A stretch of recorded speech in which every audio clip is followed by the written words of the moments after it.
Hello বন্ধুরা, রবি 10 minute স্কুলের পক্ষ থেকে তোমাদের সবাইকে স্বাগত। আশা করি তোমরা সবাই অনেক ভালো আছো। আমি আনিকা মাহাজাবিন। আজকে আমরা আমাদের 1.2 অধ্যায় দেখব। এখানেও আমরা মূলদ অমূলদ সংখ্যা নিয়ে আলোচনা করব।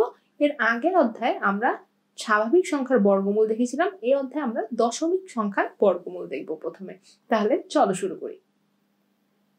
প্রথমে দশমিক ভগ্নাংশের বর্গমূল নির্ণয় সম্পর্কে আমাদের জানার কথা।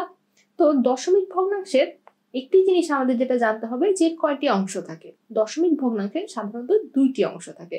দশমিক বিন্দুর বাম দিকের অংশকে অখণ্ড বা পূর্ণ অংশ বলে এবং এর ডান দিকের অংশ, ঠিক আছে, এই বাম দিকটা আমরা জানলাম অখণ্ড বা পূর্ণ অংশ বলে, ডান দিকের যে অংশটা এই অংশ একে বলা হয় দশমিক অংশ। এখন আমরা দেখব বর্গমূল করার নিয়ম কি দশমিক সংখ্যার ক্ষেত্রে। প্রথমে আমাদের যেটা করতে হবে, এই অখণ্ড অংশ যেটা ছিল সেখানে একক থেকে ক্রমান্বয়ে বাম দিকে 2 ঘরের উপরে দাগ দিতে হবে। এরপরে দশমিক অংশে দশমিক বিন্দুর ডান পাশের অঙ্ক থেকে শুরু করে ডান দিকে ক্রমান্বয়ে জোড়ায় জোড়ায় দাগ দিতে হবে। ধরো আমার সংখ্যা যদি হয় 26.6565, ঠিক আছে। প্রথমে তো আমি অখণ্ড অংশে দাগ দিলাম, তারপর এই যে আমাদের দশমিক অংশ এখানে জোড়ায় জোড়ায় দাগ দিতে হবে, ঠিক আছে। আর এভাবে যদি দেখা যায় যে আমার শেষে একটি অঙ্ক বাকি, ধরো এখানে শুধু 4 আছে, ঠিক আছে, তাহলে এর পাশে একটি শূন্য বসিয়ে এই জোড়ার পাশে আরেকটি দাগ দিতে হবে, ঠিক আছে। এরপরে আসো, নিয়ম হচ্ছে সাধারণভাবে বর্গমূল নির্ণয়ের প্রক্রিয়া অখণ্ড অংশের কাজ শেষ করে দশমিক বিন্দুর পরের প্রথম দুটি অঙ্ক নামানোর আগেই বর্গমূলে দশমিক বিন্দু দিতে হয়, ঠিক আছে। তাহলে অখণ্ড অংশের কাজ শেষ করার পরে আমরা যখন দশমিক বিন্দুর পরের অংশের কাজে যাব তখন দশমিকটা আমরা বর্গমূলে নিয়ে আসবো। এরপরে যেটা বলছে সেটা হচ্ছে দশমিক বিন্দুর এক জোড়া শূন্যের জন্য বর্গমূলের দশমিক বিন্দুর উপর একটি শূন্য দিতে হয়। যদি তোমার এখানে এক জোড়া শূন্য নিয়ে তুমি কাজ করো সেই ক্ষেত্রে তুমি এই বর্গমূলে দশমিক বিন্দুর পরে একটি শূন্য দিবে। এখন আমরা একটি উদাহরণ দেখি, তাহলে তোমরা এটি সম্পর্কে পরিষ্কার একটি ধারণা পাবে। উদাহরণের সংখ্যাটি হচ্ছে আমাদের 0.002916, ঠিক আছে। তো এখানে আমাদেরকে যেটা করতে হবে, প্রথমে এই শূন্য নিয়ে আমরা কাজ করব, ঠিক আছে। দেখো এই শূন্যর জন্য আমরা একটি শূন্য নিলাম, তারপর দশমিকের জন্য দশমিক, ঠিক আছে। তারপর দেখো এই শূন্য শূন্য নিয়েও যেহেতু আমরা কাজ করতে পারছি না, সেহেতু এই এক জোড়া শূন্যের জন্য এখানে আমার আরেকটা শূন্য আসবে।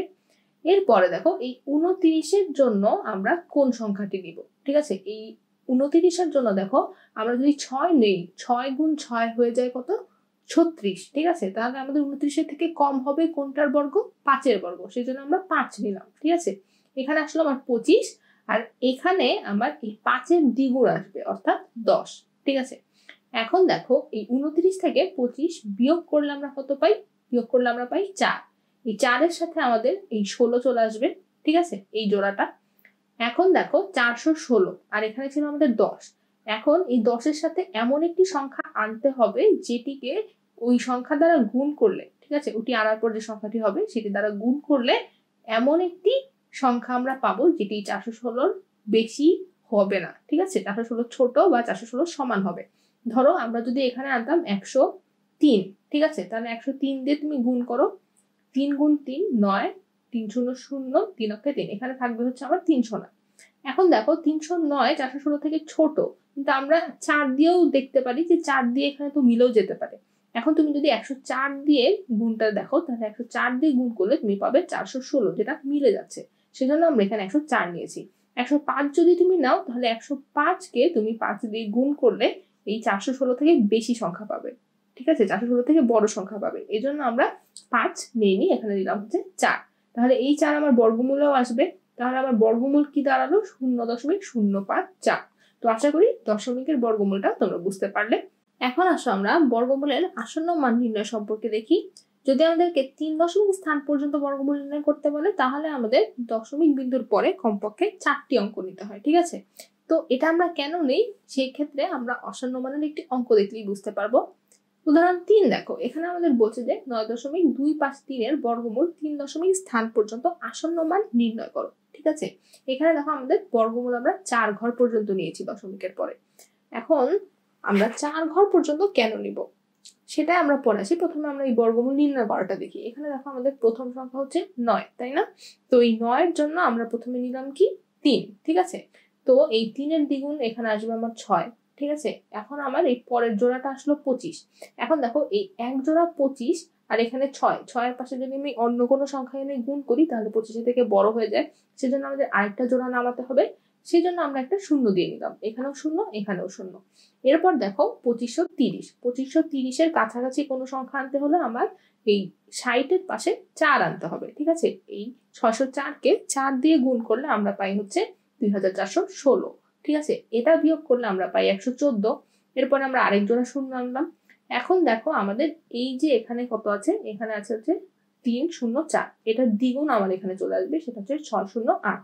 এখন এই 608-এর পাশে যদি আমি 1 আনি, ঠিক আছে, তাহলে এখানে আমার আসবে হচ্ছে 6081, কারণ 6081-কে 1 দিয়ে গুণ করলে এটাই পাবো আমরা।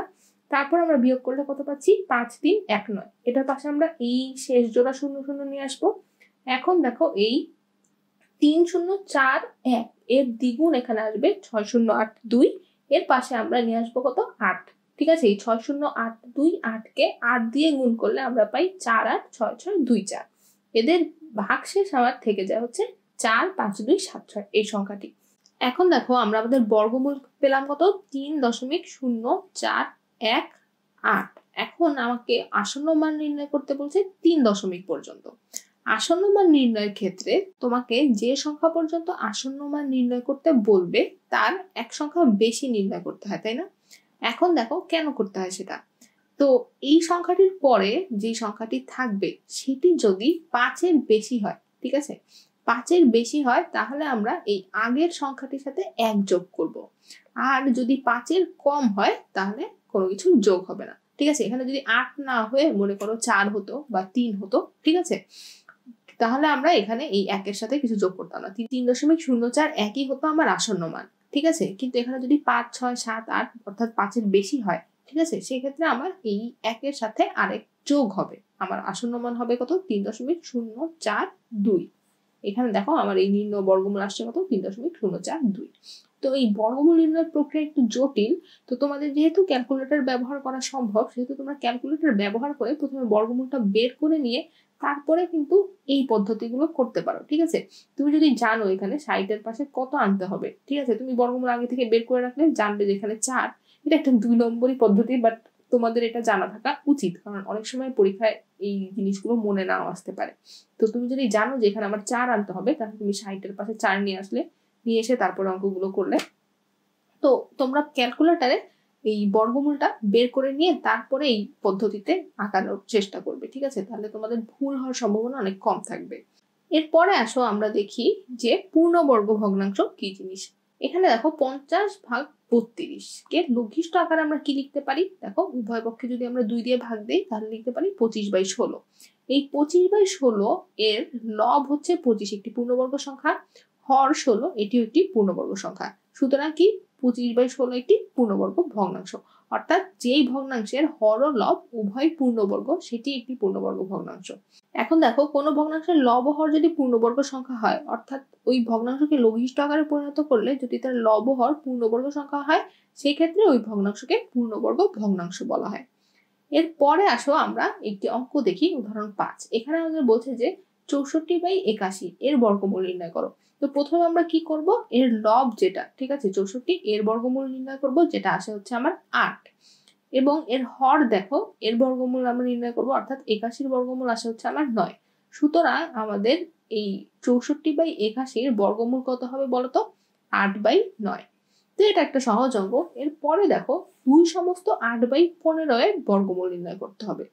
তো প্রথমে তোমাকে যেটা করতে হবে, এই সমস্ত ভগ্নাংশ থেকে এটাকে সাধারণ ভগ্নাংশ আনতে হবে। এর পদ্ধতি কি, এই 2 গুণ 15 করে 8-এর সাথে যোগ করে দিতে হবে। 2 গুণ 15 করলে কত হয় বলতো, 2 গুণ 15 করলে হয় 30, এবং 8-এর সাথে যোগ করলে হয় 38। এটা হবে হচ্ছে আমার লব, এবং এই 15 হবে হচ্ছে হর। তো আমরা পেলাম 38/15। এরপরে আমরা যেটা করব সেটা হচ্ছে এই 15-কে পূর্ণবর্গ করার জন্য এর সাথে 15 গুণ দিব। তো যেহেতু আমি হরে 15 গুণ দিচ্ছি, সেজন্য লবেও 15 গুণ দিব। এখন দেখো আমরা কি পাই বলতো, 570/225। এই 225-এর বর্গমূল আমরা এখানে 15 লিখতে পারি। ঠিক আছে, আর এই 570-এর বর্গমূল আমার যেটা আসে সেটা হচ্ছে 23.87। তাহলে এই 23.8747 ভাগ 15 হবে হচ্ছে আমার নির্ণয় বর্গমূল, যেটা আমার আসে হচ্ছে 1.5916। এখন এটা যদি আমাকে 3 দশমিক পর্যন্ত আসন্ন মান বের করতে বলে, যেহেতু এই চতুর্থ সংখ্যাটি 5-এর বেশি, সেহেতু এই 1-এর সাথে আমার 1 যোগ হবে, অর্থাৎ আসবে হচ্ছে 1.592। তো আশা করি অঙ্কটি তোমরা বুঝতে পারলে। এখন তোমাদের কাজের কিছু অঙ্ক থাকবে। এই 27 সমস্ত 46 ভাগ 49-এর বর্গমূল নির্ণয় করো, 1 সমস্ত 4/5-এর বর্গমূল 2 দশমিক স্থান পর্যন্ত নির্ণয় করো। তো এই কাজের অঙ্ক দুটো তোমরা করবে বাসায়। এখন আসো আমরা দেখি যে মূলদ ও অমূলদ সংখ্যা কি জিনিস। প্রথমে আমরা দেখবো মূলদ সংখ্যা কি জিনিস, ঠিক আছে। 1, 2, 3, 4 এগুলো হচ্ছে আমাদের স্বাভাবিক সংখ্যা। একটা জিনিস তোমরা লক্ষ্য করে থাকবে, সকল স্বাভাবিক সংখ্যাকেই কিন্তু দুটি সংখ্যার ভগ্নাংশ আকারে লেখা যায়, ঠিক আছে। তো যেসব সংখ্যাকে দুটি সংখ্যার ভগ্নাংশ আকারে লেখা যায় এবং যাদের দশমিক সসীম, ঠিক আছে। সসীম মানে হচ্ছে একটি নির্দিষ্ট পর্যায়ে গিয়ে থেমে যায়, ধরো 3 ঘর বা 4 ঘর পর্যন্ত গিয়ে থেমে যাচ্ছে, তারা হচ্ছে আমাদের মূলত মূলদ সংখ্যা, ঠিক আছে। এখানে উদাহরণগুলো দেখো, এই 0.1, ঠিক আছে, এটাকে আমরা লিখতে পারি 1/10। 1.5কে আমরা লিখতে পারি 15/10, একটি নির্দিষ্ট ভগ্নাংশ আকারে, ঠিক আছে। 1.03কে আমরা লিখতে পারি 103/100, ঠিক আছে, ভগ্নাংশ আকারে। তাহলে এই যে ভগ্নাংশ আকারের সংখ্যাগুলো বা ভগ্নাংশ সংখ্যাগুলো, এরা সবাই হচ্ছে আমাদের মূলদ সংখ্যা। সুতরাং শূন্য, সকল স্বাভাবিক সংখ্যা ও ভগ্নাংশ হচ্ছে মূলদ সংখ্যা। এরপরে আসো আমরা দেখি অমূলদ সংখ্যা কি। এখানে দেখো 2 এর বর্গমূল। 2 এর বর্গমূল তোমরা ক্যালকুলেটরে করে দেখবে 1.4143 এভাবে চলতেই থাকে, ঠিক আছে, এটা কিন্তু শেষ হয় না। তো সংখ্যার দশমিকের পরের অঙ্ক সংখ্যা নির্দিষ্ট নয়, ঠিক আছে। ফলে এই দুটি স্বাভাবিক সংখ্যার ভগ্নাংশ আকারে এই √2কে আমরা লিখতে পারবো না। অনুরূপভাবে এই 3 এর বর্গমূল, 5 এর বর্গমূল, 6 এর বর্গমূল, এই সংখ্যাগুলোকেও দুটি স্বাভাবিক সংখ্যার ভগ্নাংশ আকারে প্রকাশ করা যায় না। সুতরাং এই সংখ্যাগুলো হচ্ছে আমাদের অমূলদ সংখ্যা। এরপরে একটা জিনিস লক্ষ্য করো যে এই যে 2 এর বর্গমূল, 3 এর বর্গমূল, 5 এর বর্গমূল বা 6 এর বর্গমূল, এগুলো যে আমাদের অমূলদ সংখ্যা এবং এই 2, 3, 5, 6 এগুলো পূর্ণবর্গ সংখ্যা নয়। সুতরাং পূর্ণবর্গ সংখ্যা নয় এমন সংখ্যার বর্গমূলগুলোই হচ্ছে আমাদের অমূলদ সংখ্যা। এরপরে আমরা একটা জিনিস দেখি, সেটা হচ্ছে উদাহরণ 8। এখানে তোমাকে বলছে যে এই যে জিনিসগুলো দিয়ে দিচ্ছে, যে সংখ্যাগুলো 0.12, তারপর 25 এর বর্গমূল, 72 এর বর্গমূল এবং 49 এর বর্গমূল ভাগ 7, এই সংখ্যাগুলো থেকে অমূলদ সংখ্যা বাছাই করো। প্রথমে দেখো 0.12, একে তুমি 12/100 অথবা 3/25 যদি লঘিষ্ঠ আকারে নাও, এই আকারে লিখতে পারো, যেটা একটা ভগ্নাংশ সংখ্যা। সুতরাং এটা অমূলদ সংখ্যা হতে পারে না, এটা মূলদ সংখ্যা। এরপরে দেখো 25 এর বর্গমূল। 25 এর বর্গমূল, 25 যেহেতু একটি পূর্ণবর্গ সংখ্যা, 25 এর বর্গমূল হচ্ছে আমার 5, একটি স্বাভাবিক সংখ্যা। সুতরাং এটিও অমূলদ সংখ্যা নয়। এরপরে দেখো 72 এর বর্গমূল। 72 কিন্তু বর্গ সংখ্যা নয়। 72কে আমরা লিখতে পারি 2 গুণ 36 হিসেবে। এখানে 36 একটি বর্গ সংখ্যা, 36কে আমরা লিখতে পারি 6 এর বর্গ হিসেবে।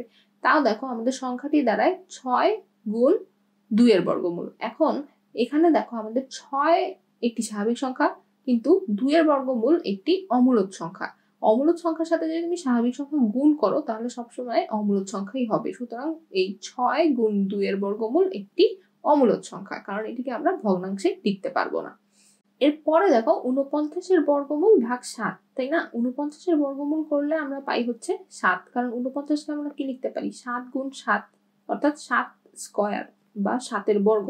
তো 7 এর বর্গকে যদি আমরা বর্গমূল করি, তাহলে আমরা কি পাবো, 7 পাবো লবে। আর আমাদের হরে কি আছে, 7। তাহলে হরে এবং লবে যদি একই জিনিস থাকে এবং হর ও লবকে যদি আমরা 7 দিয়ে ভাগ করি, তাহলে আমরা পাবো 1, যেটি একটি স্বাভাবিক সংখ্যা। সুতরাং এটি আমাদের মূলদ সংখ্যা নয়। মূলদ সংখ্যা আমাদের শুধু হবে কি এই 72 এর বর্গমূল, ঠিক আছে। তাহলে এই সংখ্যাগুলোর মধ্যে শুধু 72 এর বর্গমূল হচ্ছে আমাদের অমূলদ সংখ্যা। এখন আসো তোমরা এই কাজের অঙ্কগুলো করবে। এরপরে আমরা যেটা দেখবো সেটা হচ্ছে সংখ্যা রেখায় কিভাবে আমরা মূলদ সংখ্যা দেখাতে পারি।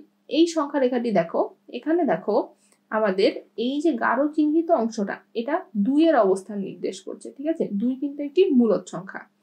আবার এই যে আমাদের সংখ্যা রেখাটি, এটি লক্ষ্য করো, এখানে আমাদের এই পর্যন্ত 1, ঠিক আছে।